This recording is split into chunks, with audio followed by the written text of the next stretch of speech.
Boa tarde, meus irmãos. Um prazer estar aqui nessa quinta-feira, onde nós podemos agradecer a Deus pela manhã que se passou e nessa tarde, onde nós podemos ter esse contato agora com a palavra do Senhor. E eu convido aos irmãos para a gente iniciar esse nosso período de estudo da palavra com uma oração. Vamos orar. Querido Pai, obrigado, Senhor Deus, pelas bênçãos que o Senhor tem nos dado. Obrigado pela sua palavra. Obrigado, Senhor Deus, por essa oportunidade que o Senhor tem nos dado em divulgar a sua palavra, em ouvir um pouco mais da sua palavra. Rogamos a Ti, Senhor Deus, que o Seu Santo Espírito, que habita dentro de nós, esteja aplicando sua palavra em nossos corações, produzindo em nossa vida a santificação, trazendo mudanças para aquilo que nós precisamos mudar, para sempre andarmos aqui no estilo de vida que agrade ao Senhor, que possamos, Senhor Deus, ser agradáveis a Ti. Essa é a nossa oração que fazemos. Nos ajude, Senhor Deus, a todos os dias sermos pessoas, cristãos, crentes, que possamos viver sempre agradando ao Senhor. Em nome de Jesus, amém. Amém, meus irmãos. Então vamos dar continuidade aqui no nosso estudo no livro de Gênesis. Então, na última vez que nós estudamos aqui sobre o livro de Gênesis, nós vimos ali o capítulo 43, naquela história de José, que ele tinha sido vendido para o Egito, e depois ele foi levantado como governador do Egito por causa da fome que estava acontecendo ali na terra. Faraó colocou ele como administrador da terra. No capítulo 43, nós vimos ali os irmãos de José retornando ao Egito para fazerem uma nova compra. Então eles foram a primeira vez para comprar alimento ali, cereais ali na terra do Egito. Só que nessa primeira vez, ali José ele reconheceu seus irmãos e prendeu um dos seus irmãos, que foi Simeão, e permitiu que os outros voltassem para a terra de Canaã para levar mantimento para a sua família. E José disse para eles: olha, vocês só poderão voltar aqui novamente, resgatar o seu irmão Simeão, se vocês trouxerem o irmão mais novo, que no caso era Benjamim. E foi isso que aconteceu no capítulo 43. Então, eles retornaram novamente para a terra do Egito, levando também Benjamim. E ali José recebe eles muito bem, eles almoçam com José e Benjamim, principalmente Benjamim, que era o irmão de José, irmão de mesma mãe, e ele foi muito bem recebido. Então agora, meus irmãos, vamos analisar um pouquinho o capítulo 44 e tirar aqui algumas lições que nós podemos aqui para a nossa vida. O capítulo 44, se você tiver oportunidade, leia este capítulo na sua casa para você estar inteirado de toda a narrativa que contém aqui neste capítulo. Mas nesse capítulo nós vamos ver aqui a astúcia de José em não permitir que os seus irmãos retornem para Canaã. Então a gente vai ver o plano que ele bolou ali, né? Ele pediu para um dos seus servos colocar uma das suas taças, a taça que José bebia, no saco ali de cereal de Benjamim, e permitiu que eles fossem até certo caminho saindo do Egito. Daí depois esse servo foi atrás deles acusando eles: olha, vocês roubaram José. Na verdade ele não falou o nome José, mas vocês roubaram o governador do Egito. E eles começaram a falar: não, ninguém roubou nada aqui não, né? Só que quando foram abrir os sacos de cereais, encontraram ali o copo de José na boca do saco de Benjamim. E todos eles retornam novamente para o Egito e começaram a chorar, começaram a se desculpar, imaginando que agora eles seriam escravos para sempre ali na terra do Egito. Meus irmãos, eu queria tirar aqui duas lições nessa narrativa, no capítulo 44, duas lições principais. A primeira é falar um pouco sobre calúnia, falar um pouco sobre difamação, falar um pouco sobre dar falso testemunho contra o nosso próximo. Então nós vamos ver aqui, tirar algumas lições sobre isso. E a segunda lição, para a gente encerrar, eu gostaria de falar sobre o evangelho que santifica as nossas vidas. O evangelho ele vai produzir santificação, vai produzir mudanças em nossas vidas. Então nós vamos ver esses dois temas principais nessa narrativa. A primeira é falar um pouco sobre a calúnia, falar um pouco sobre a difamação. Meus irmãos, caluniar, difamar é simplesmente mentir. É você dizer que alguém fez alguma coisa que, na verdade, ela não cometeu. Nós vamos ver aqui um exemplo desse aqui na vida de José. José, ele não cometeu nenhum pecado. José aqui, na verdade, ele não cometeu nenhuma calúnia, nenhuma difamação. Só que eu quero tirar daqui, do exemplo de José, uma lição sobre a calúnia. Olha só o capítulo 44, os versículos 1 e 2, dizem assim para nós. Deu José esta ordem ao mordomo da sua casa: enche de mantimento os sacos que estes homens trouxeram, quando puderem levar, e põe o dinheiro de cada um na boca do saco de mantimento. O meu copo de prata pô-la-ás na boca do saco de mantimento do mais novo, que era Benjamim, com o dinheiro do seu cereal. E assim se fez José, como José ele tinha dito, como ele estava dizendo aqui. Meus irmãos, o que José fez, o que José mandou fazer, não se trata de um pecado, porque nós estamos vendo que era apenas uma estratégia dele, era uma astúcia dele para não permitir que os seus irmãos ele fossem embora. Mas, meus irmãos, José aqui ele armou uma cilada para segurar os seus irmãos. Então isso aqui não se trata de um pecado, mas de uma estratégia de José. Mas aqui, meus irmãos, nós temos aqui um exemplo de calúnia. José, ele propagou algo que Benjamim não fez. Então aqui eu gostaria de falar um pouco sobre a calúnia e eu gostaria de convidar você a nós passearmos na Bíblia para ver o que a palavra de Deus, o que a Bíblia fala sobre esse pecado de calúnia, esse pecado de difamação. Dizer algo que outra pessoa, na verdade, ela não fez. Começar a espalhar notícias, notícias que são falsas. Nós devemos, como cristãos, evitar esse tipo de pecado, não nos envolvermos com esse tipo de pecado. Então vamos ver o que a Bíblia fala sobre o pecado da calúnia, sobre o pecado da difamação. A primeira coisa que nós vamos ver aqui é que o pecado da calúnia, esse pecado da difamação, ela é detestável diante de Deus.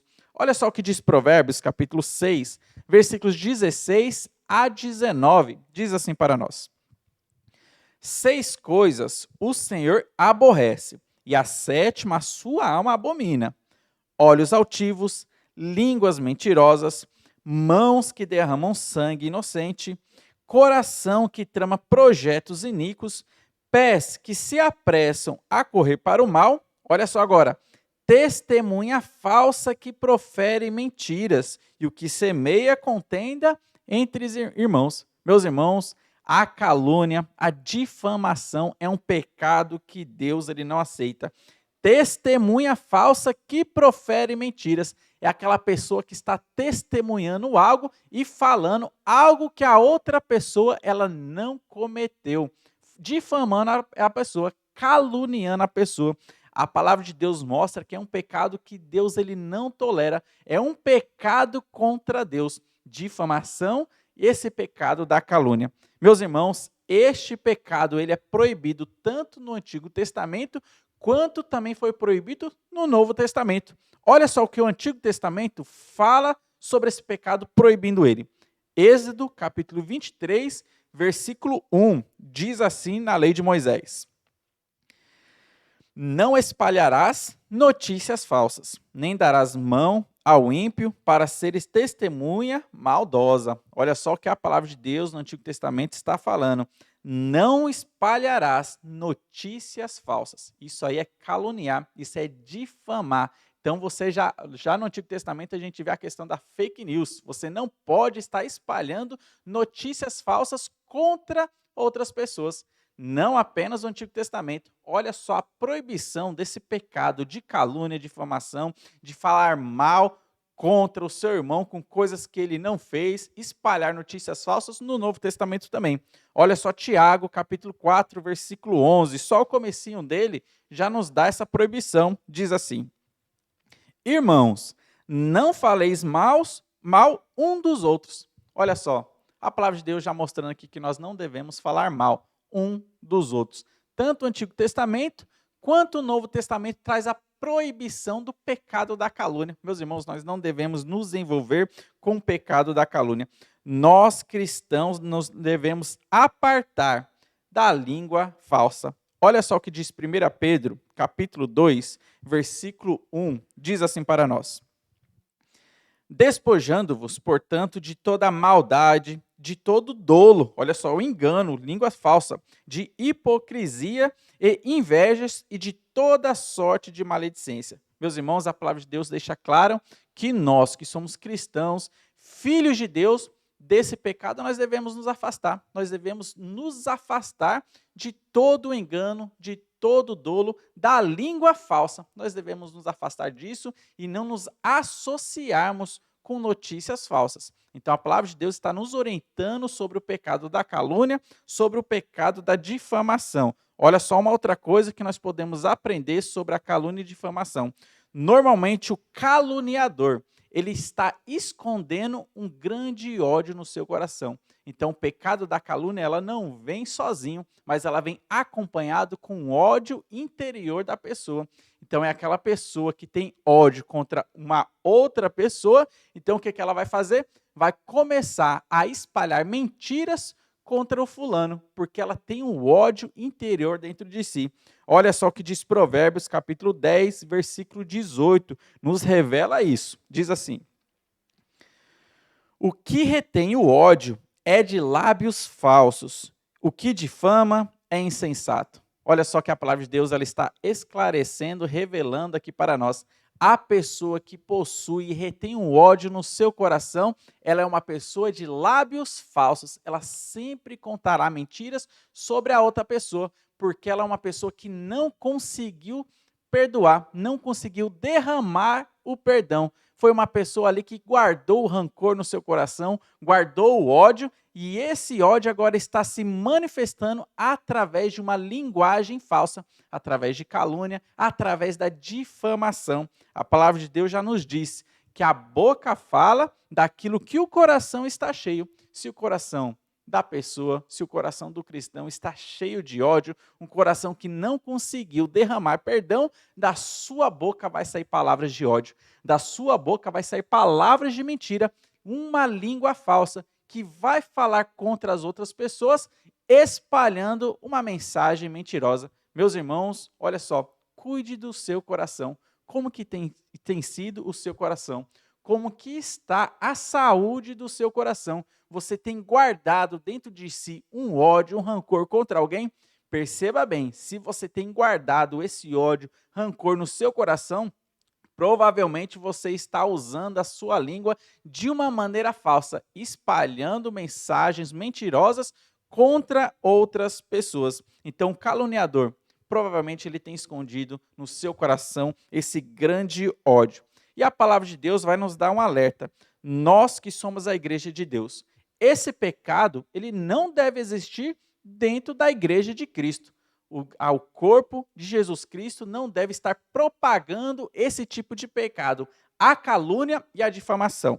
Olha só o que diz Tiago, capítulo 4, versículo 11, diz assim para nós: irmãos, não faleis mal um dos outros. Aquele que fala mal do irmão ou julga o seu irmão, fala mal da lei e julga a lei. Ora, se julgas a lei, não é observador da lei, mas juiz. Tiago, aqui um versículo que nós já lemos. Não faleis mal um dos outros. Então, nós, dentro da igreja, dentro do corpo de Cristo, esse pecado não deve estar existindo. É um pecado que pode causar divisão na igreja, pode causar separação de amizades, pode causar separação entre irmãos em Cristo. Então, é um pecado que deve ser evitado, não deve existir dentro da igreja. Mas olha só o que a palavra de Deus ensina mais sobre esse pecado de calúnia e esse pecado de difamação. Este pecado, meus irmãos, ele pode causar grandes estragos. Olha só o que diz Provérbios, capítulo 16, versículo 28, diz assim: o homem perverso espalha contendas e o difamador separa os maiores amigos. Olha só os estragos que esse pecado ele pode estar produzindo. A separação. E é um pecado que Deus ele não gosta. Pessoas que separam amizades, pessoas que separam irmãos. Olha só, o pecado da calúnia, o pecado da difamação pode fazer outras pessoas se separarem, pode começar a criar na igreja, por exemplo, grupos facciosos. eu estou desse lado? Não, eu estou desse lado. Porque você começou a difamar alguma pessoa e existe pessoas contra e existe pessoas a favor, causando divisão também dentro da igreja. Meus irmãos, a palavra de Deus vai nos orientar que nós devemos evitar esses estragos. Olha só o que diz Salmos, capítulo 15, versículo 3. Diz assim: o que não difama com a sua língua não faz mal ao próximo, nem lança injúria contra o seu vizinho. Olha só, bem simples o que a palavra de Deus está apresentando aqui. Algo bem simples. Se você não difamar, se você não caluniar, você não está fazendo mal contra o seu próximo. Se você não lançar palavras mentirosas, você não está fazendo mal contra o seu vizinho. Olha só, algo bem simples. Simplesmente evitar a calúnia, simplesmente evitar a difamação, não sair espalhando notícias falsas. Você fazendo isso, você vai estar evitando os estragos que podem estar surgindo por causa da calúnia e por causa da difamação. Meus irmãos, quem calunia, a palavra de Deus vai mostrar isso para a gente. Quem calunia receberá de Deus o castigo. Olha só 2 versículos que mostram isso para nós. Quem comete esse pecado da difamação vai receber de Deus o castigo. Diz assim, Mateus, capítulo 12, versículo 36. Digo-vos que de toda palavra frívola que proferirem os homens, dela darão conta no dia do juízo. Olha só, toda palavra mentirosa, toda palavra que não honra a Deus, toda palavra que não glorifica a Deus, os homens darão conta delas no dia do juízo. Olha só, Deus, ele castiga a pessoa que é caluniadora. Deus castiga a pessoa que dela procede a difamação. Ó, um outro versículo também, Salmos, capítulo 101, versículo 5, diz assim: Ao que as ocultas calunia o próximo, a esse destruirei. Olha só o que Deus está falando aqui. Aquele que está caluniando o próximo, mesmo que seja de maneira escondida, eu destruirei essa pessoa, eu castigarei, eu trarei sobre essa pessoa a minha ira. Então, meus irmãos, é um pecado que nós temos aqui mostrado na palavra de Deus, que Deus castiga quem é caluniador e também quem é difamador. Meus irmãos, caluniar, acusar, difamar é se assemelhar a Satanás. Satanás é quem pratica essas coisas. Olha só o que diz Apocalipse, capítulo 12, versículo 10. Diz assim: Então ouvi grande voz do céu proclamando: agora veio a salvação, o poder, o reino do nosso Deus e a autoridade do seu Cristo, pois foi expulso o acusador de nossos irmãos, aquele que acusava, aquele que caluniava, aquele que difamava, o mesmo que os acusa de dia e de noite diante do nosso Deus. Meus irmãos, é um pecado que nós devemos evitar, porque quem comete esse pecado está se assemelhando a Satanás. É de Satanás que vem a acusação, é de Satanás que vem toda a calúnia e toda a difamação. Então nós devemos evitar este pecado para que você não se assemelhe a Satanás. É ele quem comete estes erros e um dia o céu glorificará, porque será expulso, isso aí é lá no futuro, será expulso lá do céu também a presença de Satanás. Ele não vai ter mais acesso ao céu aqui a partir de Apocalipse capítulo 12. E ele vai perder esse acesso. E o que ele fazia ali? Ele ia lá para caluniar, para acusar os filhos de Deus. Meus irmãos, longe de nós, então, toda calúnia, longe de nós toda acusação, longe de nós toda a difamação. Uma segunda lição que nós podemos ver aqui, que eu queria terminar esse estudo, é falando que o evangelho, ele produz em nossa vida a santificação. Meus irmãos, logo depois desse incidente, Benjamim ele foi tido como um culpado. Então a gente percebe aqui na narrativa que depois disso eles desceram para o Egito novamente, né? E eles começaram a se desculpar perante José. E eles começaram a imaginar, agora nós fomos pegos em um erro. Benjamim roubou um copo, a taça do governador do Egito. Agora a gente vai ter sido aqui como espiões e vamos ficar aqui, moramos para sempre como escravos aqui no Egito. E olha só, diante disso, o que José ele diz? Ele fala assim, no capítulo 44, versículo 17. Mas ele disse: longe de mim que eu tal faça, o homem em cuja mão foi achado o copo, esse será meu servo. Vós, no entanto, subi em paz para o vosso pai. Então essas foram as palavras de José. Aquele em quem foi achado o roubo, aquele quem roubou o meu copo, esse vai ficar aqui no Egito e este aqui vai ser o meu servo. Os outros vocês vão poder subir para a terra de Canaã. Agora é interessante nós notarmos o que acontece logo depois. José ele estava montando um plano. Ali ele logo iria se revelar para os seus irmãos. Só que é interessante notar que Judá, ele se colocou à frente do seu irmão Benjamim para o proteger. Olha só o que diz o versículo 33. Olha só o que Judá, um dos seus irmãos, ele falou. Ele diz assim: agora, pois, fique teu servo em lugar do moço, por servo do meu senhor, e o moço que suba com seus irmãos. Meus irmãos, isso aqui para nós, para as nossas mentes espirituais, nós podemos tirar uma grande lição daqui. Que interessante o que Judá fez. José falou que iria ter Benjamim como seu servo, mas Judá, um dos seus irmãos, se colocou à frente de Benjamim e falou: não, Senhor, deixe que eu fique no lugar de Benjamim. Eu servirei ao Senhor, eu serei o seu servo, eu serei o seu escravo, mas permita que Benjamim ele retorne para a terra de Canaã. Aqui na narrativa, Judá ele trouxe toda uma explicação para José, falando da grande tristeza que o seu pai teve quando perdeu o seu filho, que no caso era José. E agora ele não poderia ter essa outra grande tristeza de perder o outro filho caçula, que seria Benjamim. Então ele vai e se coloca, se dispõe a ficar como servo de José em lugar de Benjamim. Meus irmãos, isso é interessante para nós, porque olha só, vamos voltar um pouquinho na história, quando os irmãos de José traíram José e o jogaram no poço. Olha só quem que estava na frente e quem que foi que teve o plano de vender José para o Egito. Olha só o que diz o capítulo 37, voltando um pouco na história, os versículos 25 a 27, diz assim para nós. Ora, sentando-se para comer pão, olharam e viram que uma caravana de ismaelitas vinha de Gileade. Seus camelos traziam aromatas, bálsamo e mirra, que levavam para o Egito. Então disse Judá a seus irmãos: de que nos aproveita matar o nosso irmão e esconder-lhe o sangue? Vinde, vendamo-lo aos ismaelitas, não ponhamos sobre ele a mão, pois é o nosso irmão e a nossa carne. Seus irmãos concordaram com ele. Meus irmãos, olha só aqui que interessante.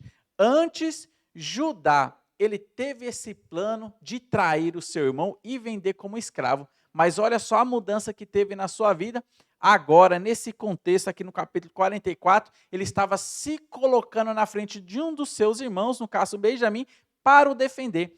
Aquele que anteriormente estava disposto a vender o seu irmão como escravo, agora ele está disposto aqui a ficar como escravo no lugar dos seus irmãos. Meus irmãos, e aqui nós podemos tirar uma grande lição. O evangelho, ele produz mudanças em nossas vidas. Deus, ele produz mudanças em nossas vidas. Erros que nós cometimos no passado, agora não é para nós estarmos cometendo esses erros, não. Analise a sua vida. Como que o evangelho tem transformado a sua vida? Note se o evangelho ele tem trazido para você transformação. Perceba se você não está ainda envolvido em pecados passados que você tem carregado dia a dia. Houve mudança na vida de Judá. Antigamente, ele traiu o seu irmão, mas agora houve mudança na sua vida. Agora ele estava se colocando para proteger o seu irmão. Mudança de comportamento. E o evangelho, ele produz isso em nossas vidas. Jesus Cristo, ele mesmo disse: santifica-os na verdade, a tua palavra é a verdade. O evangelho, a palavra de Deus, ele vai nos santificar dia a dia. Note na sua vida, você ainda está carregando erros e está cometendo erros do passado ainda hoje, ou você está se permitindo que o evangelho ele transforme as suas vidas?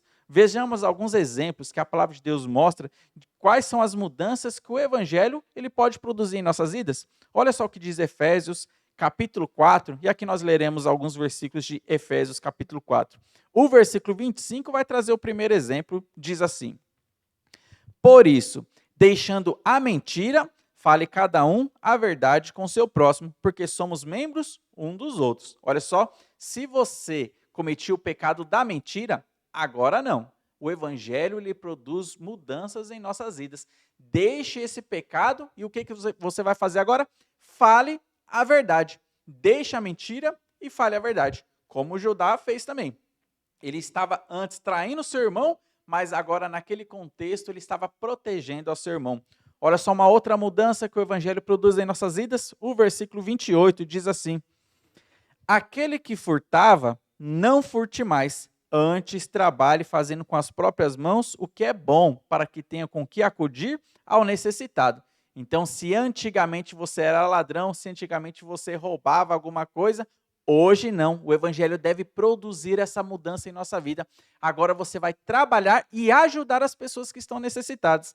Uma outra mudança, versículo 29, diz assim: Não saia da vossa boca nenhuma palavra torpe, e sim unicamente a que for boa para edificação, conforme a necessidade, e assim transmita graça ao que as ouvem. Se você antigamente da sua boca saia palavras ruins, saia piadas sujas, saia palavrões, hoje não. O evangelho deve produzir mudanças na sua vida. Agora as palavras que devem sair na sua boca é simplesmente para produzir edificação nas pessoas, para transmitir bênçãos para as outras pessoas e não mais para envergonhar o nome de Jesus Cristo. E o último versículo, os versículos 31 e 32, outro exemplo de mudança. Diz assim: Longe de vós toda amargura e cólera e ira e gritaria e blasfêmia, e bem assim toda malícia. Olha só, antigamente você cometia isso? Hoje não. O evangelho deve produzir mudanças na sua vida. Diz assim o versículo 32: Antes, sejam um para com os outros, benignos, compassivos, perdoando-vos uns aos outros, como também Deus em Cristo vos perdoou.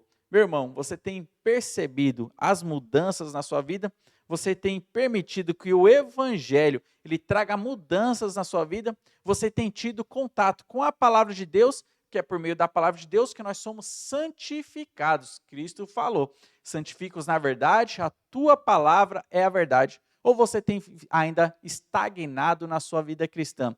Ou pecados que você tinha cometido no passado, você ainda está preso nesses pecados? Jesus Cristo ele disse: conhecereis a verdade e a verdade vos libertará. Qual tem sido o seu contato com a palavra de Deus? Qual tem sido a mudança que o evangelho tem produzido na sua vida? Ou você ainda tem vivido uma vida infrutífera, uma vida estagnada e não tem tido mudanças para melhor? Às vezes algumas pessoas têm até mudanças para pior. Alguma coisa errada está na sua vida. Tenha contato com a palavra de Deus. Aqui nessa lição, nesse capítulo 44, nós aprendemos que nós devemos ficar longe de toda calúnia, que longe de nós esteja toda difamação, toda língua mentirosa. E avancemos em conhecer mais o evangelho, que é por meio desse evangelho que mudanças nas nossas vidas vão acontecer. Mudanças para melhor, porque cada dia mais o propósito de Deus é nos transformar à semelhança de Jesus Cristo. E foi para isso que nós estamos predestinados, para sermos iguais a Jesus Cristo, cada dia mais andando em santificação. Vamos orar? Querido Pai, muito obrigado, Senhor Deus, pela sua palavra que nós temos aqui, pelo capítulo 44 de Gênesis, onde nós podemos tirar lições preciosas para a nossa vida. Que o Senhor esteja, Senhor Deus, nos afastando, nos ajudando a gente não termos línguas falsas, falando mentira contra os nossos irmãos, porque isso traz grandes estragos para o corpo de Deus. Que o Senhor nos ajude a evitarmos esse erro e nos abençoe, Senhor Deus, para que o Evangelho esteja modificando cada dia mais a nossa vida, o nosso estilo de vida, e que o nosso estilo de vida aqui na terra seja um estilo que agrade sempre ao Senhor e venha glorificar o seu nome. Em nome de Jesus, amém. Amém, meus irmãos. Que Deus esteja abençoando a cada um de vocês e que os irmãos nos acompanhem em nossas próximas lives. Deus abençoe a todos.